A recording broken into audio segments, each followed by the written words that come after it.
Welcome to Green and Red, scrappy politics for scrappy people.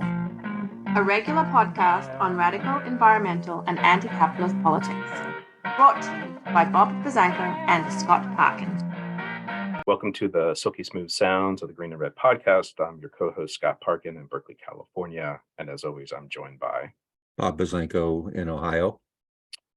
And today we are excited to be joined by Daniel Goldhaber, who is the director of the new film, How to Blow Up a Pipeline. And we're going to be talking about the film. And, you know, this is a podcast where we talk about environmental politics and we talk about direct action. I wore my direct action hat today's special to talk to Daniel as direct action gets the goods. And so welcome to Green and Red, Daniel. Thanks for having me. Yeah. Maybe we can just kick off. Your film is a bit of an eco-thriller. It is partially or totally inspired by Andreas Malm's book, How to Blow Up a Pipeline. It takes a cast of characters through doing a direct action around the oil industry. I'll leave it at that. I don't want to give too many spoilers. But maybe we could just kick off with a question. How did you get the idea to first make this film?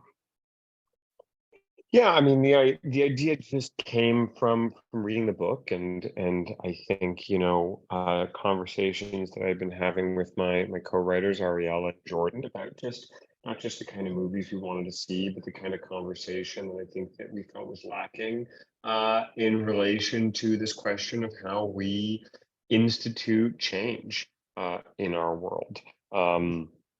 How we make that happen. And so that was the real point of inspiration, was just, I think, wanting to add to the conversation in a fresh way. The movie really is in many ways about how to blow up a pipeline. The book is kind of more general and kind of a history lesson as well. How did you decide to kind of create these characters in this particular action? Why did you decide that would be the way to approach it?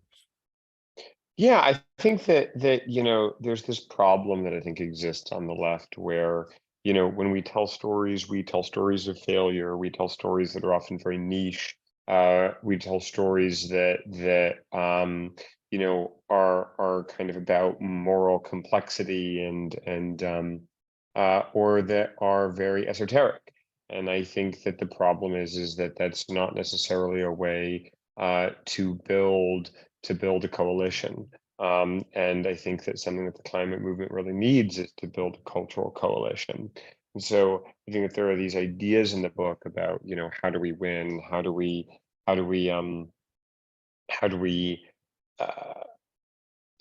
start forcing a move away from the use of fossil fuels? But the idea is, how do you get that conversation to happen in the mainstream?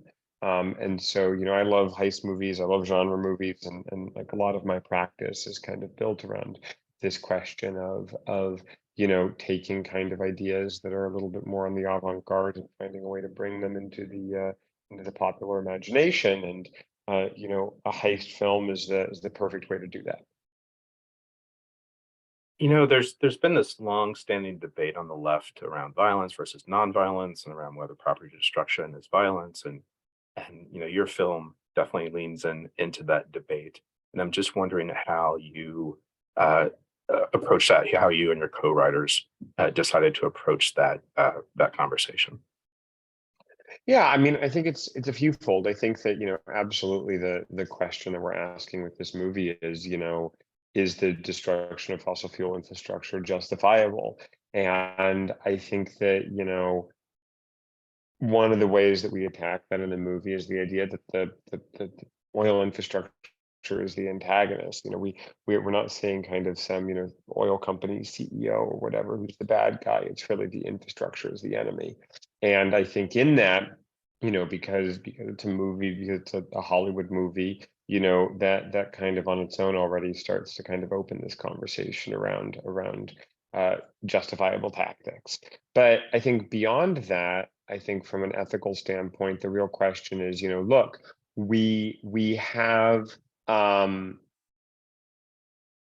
we have these ideas that are pretty universal around what constitutes self-defense.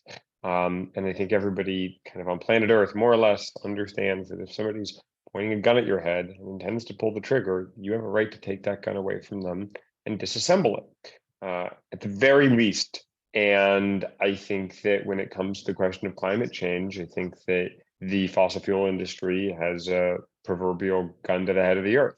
And I think that what the movie is dramatizing is this question of, do we have a right to take that away from them and disassemble it? And I think that, even this notion of people calling sabotage or the destruction of fossil fuel infrastructure violence, I think that, we feel pretty, strongly that a question that needs to be asked is, when you have an oil refinery that blights the land, that causes cancer, that poisons the water, and the products of which are creating a planet that is rapidly becoming uninhabitable for life on Earth as we know it, why is that piece of infrastructure not seen as a violent piece of property? Why is the destruction of that seen somehow as violence? And I think that that's the moral question of our time. And I think that, that's I think the moral question that we hope we're kind of provoking a debate around with the nature of how this movie has been made. Hollywood today is more of kind of a business, I guess, business side related question. Hollywood today has a lot of, based Marvel movies and these big, huge budget things. If you're going to do something like this, which, is clearly not the kind of message that a lot of financiers probably want to hear, how do you go about doing it? How did you say, hey, I have an idea for this movie? How did you approach people? I mean, it just seems getting it done probably was a fairly major task.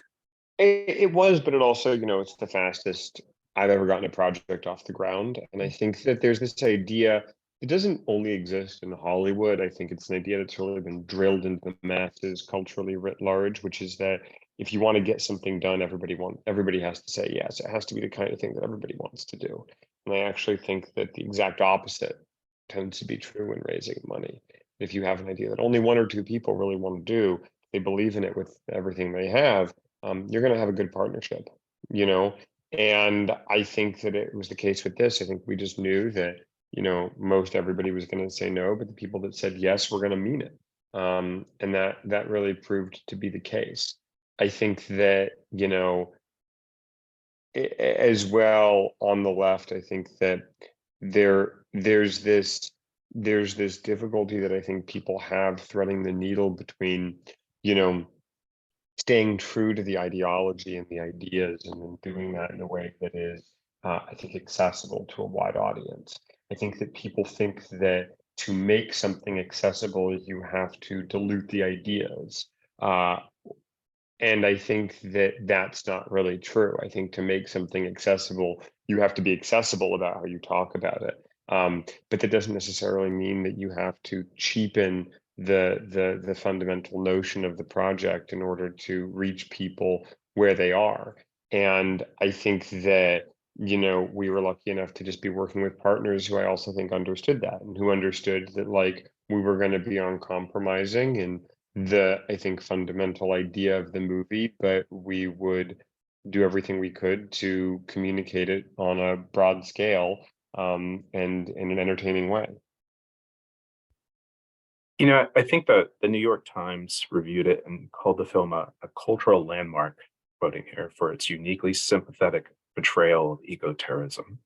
And so, we actually are friends with a number of people who have been to prison as eco-terrorists. We've had them on our show before. I'm kind of curious, how much did you consider that past generation of environmental activists who use property destruction, arson, things like that as a way to achieve change? And then the other thing I'll just note too is that there was a pretty known action in 2016 called the Valve Turner action, where they went and turned off valves at 5 different tar sands pipeline points at the Canadian border. I'm just kind of curious how much you sort of like factored that into some of the story. Yeah, so we were thinking about the legacy of sabotage in the environmental movement. Of course, I think we were looking at a movie called "If a Tree Falls," by Marshall Curry about the Earth Liberation Front, which is a great film. That And I think focuses that, on our friend Daniel, one of the people I was talking about. yeah, and I think that, look, I have nothing but the utmost respect and admiration for people who are on the front lines, for people who've engaged with direct action, for people who have sacrificed their bodies and their freedom for this movement. But I also think that with this film, we do intend to interrogate, some of those actions and interrogate them predominantly from a standpoint of asking, what kind of tactics and strategies are the most effective and the most productive. And I think that one of the problems that I think that you can look back on groups like, Earth Liberation Front and identify with those tactics is that I don't think the targets were airtight or fully justifiable. I think that it's hard to say, let's set fire to this university, and for that to be something that feels like, okay, that was the best possible use of this moment of sabotage. And I think instead, one of the things that I think is so effective for me about Andreas's book is he's saying, yes, there is this historical legacy of sabotage behind all social justice movements, but what is the best target of those tactics? And I think that focusing in on the infrastructure, allows him to kind of, I think, say, this is an airtight target, especially if you were to destroy it in a fairly non-destructive way. That's hard to criticize. You're kind of cutting to the heart of the matter. And I think that that's been similarly true, I think, during other moments of sabotage and social protest and social disruption. So I think that there were a lot of problems, I think, with the Earth Liberation Front, from obvious issues that they had with OPSEC to I think not necessarily being totally clear on their tactics. But at the same time, I think that that was a different time, and I think that now we were really inspired by the Valve Turners and the work that they did. And they've seen the film. Some of them have, I think, felt really positively about it, and I think that we were trying to pay direct homage to them with the sequence where the valve gets shut off, and as much as we're kind of paying homage to their work, I think that we're also thinking about the ways in which it could be escalated. You have a diverse group of characters. Some are kind of more kind of your typical activist, indigenous activists, things like that. And you have, which I think very interesting, a local guy is one of the characters, this kind of white guy from Texas, which is really kind of compelling. How did you decide how to kind of create this group? Yeah, I mean, I think we wanted something that felt like it was like a cross section of the U.S. climate movement. And that it was really kind of touching on as many different kinds of people who are affected as possible. And I think you see that. You see, everybody from, indigenous activists to kind of, overprivileged punks cosplaying as environmentalists to, conservatives. And I think that we just kind of wanted to touch on as many of those different kinds of groups and backgrounds as possible. In part, we wanted to kind of send this message that, this is something that touches people all across the country from all different kinds of backgrounds, and they all have reasons to fight and defend themselves. Talking about that too, there's actually at least two scenes in the film where the members of the group, it's in the sort of backstory where they confront, like the sort of lead character confronts an activist at her university because he wants to get the university to divest from fossil fuels or something along those lines, and she has a say about how that's too incremental. And then there's also the indigenous character, Michael, I believe, who actually confronts his mother because he doesn't actually think she's doing enough either in working with a community group. And so, as an organizer, to me, there's like a wide, there's a big spectrum of people doing a lot of work, kind of all towards the same goal of trying to like undermine, disempower this sort of all powerful industry. And so the part of what I got as a message from the film is that like sabotage is the way to go. I kind of also feel like that was a little bit of Andreas's message as well. And so for all of the folks doing climate organizing, climate justice organizing, I'm kind of curious what you would say for them saying, because they may agree with sabotage, but they also, Yeah, think I there's a lot of wouldn't. other strategies as well. Yeah, I think that we don't want to. We're not sitting here trying to like again diminish the work that anybody else is doing. And I think that something that I hope comes across in the film is like when Michael and his mom are fighting, he's being a little shit to her.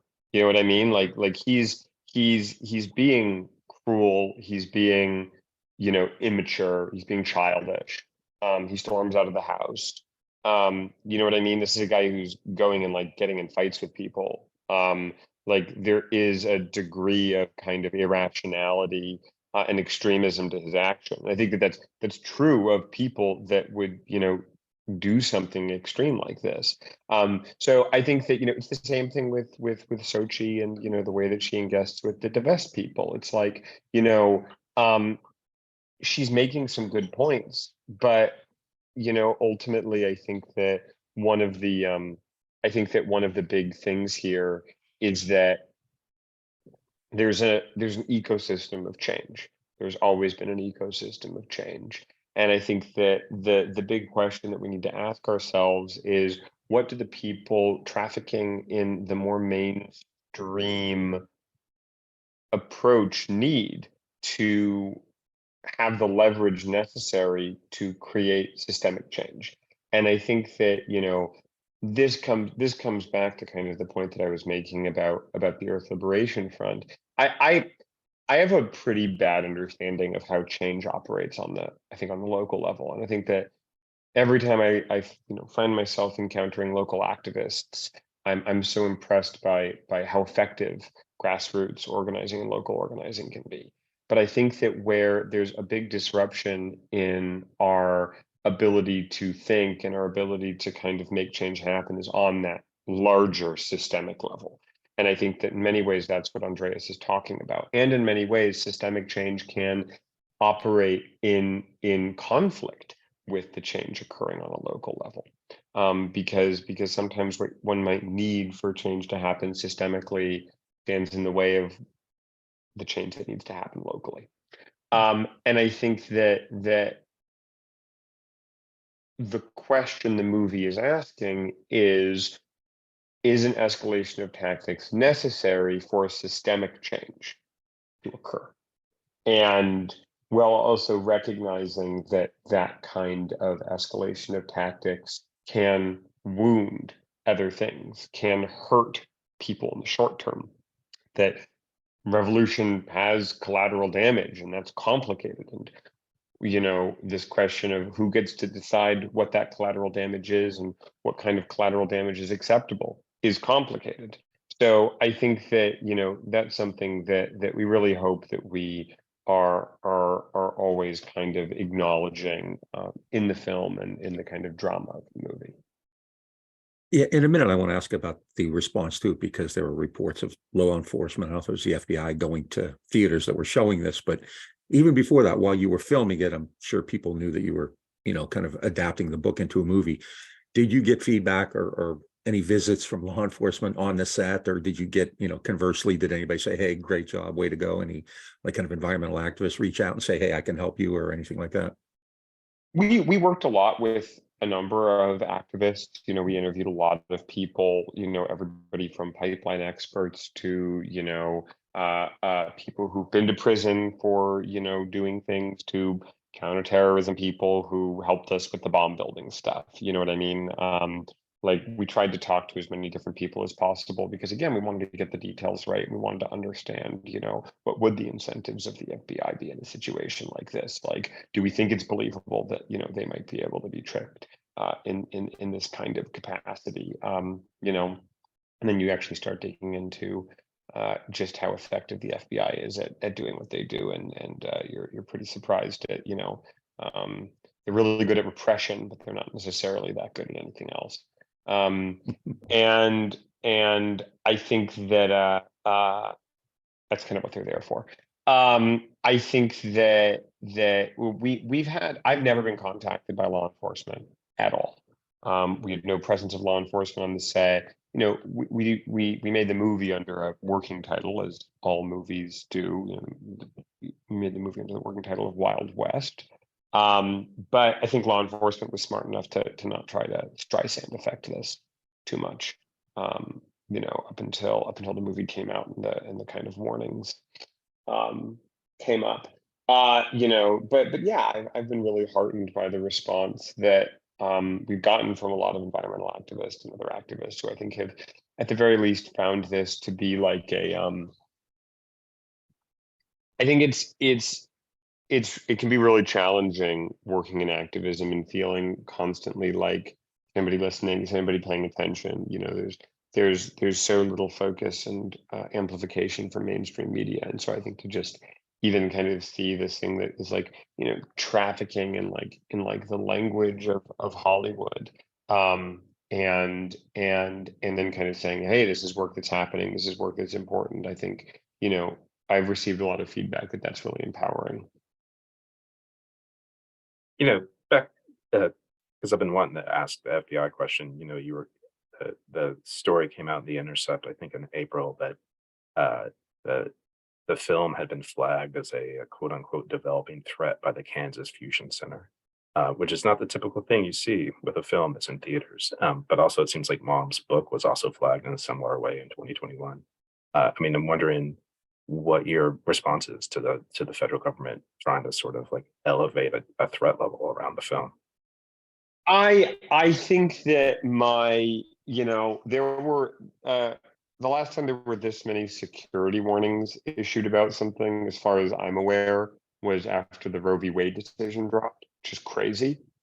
But I think it actually just speaks to the laziness of law enforcement and or this kind of law enforcement in particular, that this is just an easy thing to write a security briefing about.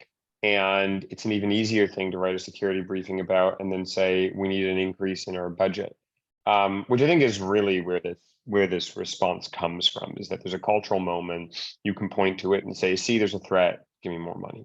And I think that there's a lesson there, generally speaking, about just how law enforcement works. And when law enforcement says, oh, this is dangerous, this is a problem, it's a movie, man. There's all sorts of movies about violence, about radicalization, about illegal acts that are not security threats, but this is an easy one to point to and say, you know, I need more taxpayer dollars. And I think that's there's kind of, you know, a lesson and an observation in that. I'm sitting about 30 minutes from East Palestine, Ohio, and the locals there have deemed Aaron Brockovich, who's about as mainstream as you can get, to be an eco-terrorist threat, and they've developed, you know, kind of what you're saying, task forces and things like that. Because we're getting close to the end here. Moving forward, I mean, this has seemed to land well. It's, you know, a lot of movies that deal with this kind of have characters who I think are kind of caricatures, not the kind of people like Scott and I have really ever seen it, you know, on the streets. Do you think there's a future now that you can kind of continue, others can continue? Because like at the end of the movie, you know, it ends with what I think was kind of a teaser, like there's more to come. This stuff's still going to happen. Do you think that this is going to become kind of the success of what you've done will kind of spur on more kind of considerations like this? I mean, again, I think that this is a cultural object. So the hope is that, you know, where I see the movie, where I hope for the film, is that it leads to people thinking and talking about this issue more. When it comes to you know, whether or not acts like this are going to occur, I think that, you know, there's a few things. They already have. You know what I mean? There's you know, Jessica Resnick and Ruby Montoya sabotage the Dakota Access Pipeline. You go to Nigeria, people have blown pipelines up. Like there's already been lots of acts like this, and as the planet warms, as the crisis escalates, resistance to the crisis will escalate. That's just how it happens. That's just how it's always gone. The purpose of the film is not to get people to go blow up pipelines. It's to get people to understand why somebody might blow up pipelines and to spur conversation around what might need to be done to prevent that kind of escalation of resistance. So for me, I've just been heartened by the places where those conversations have taken place. Yeah.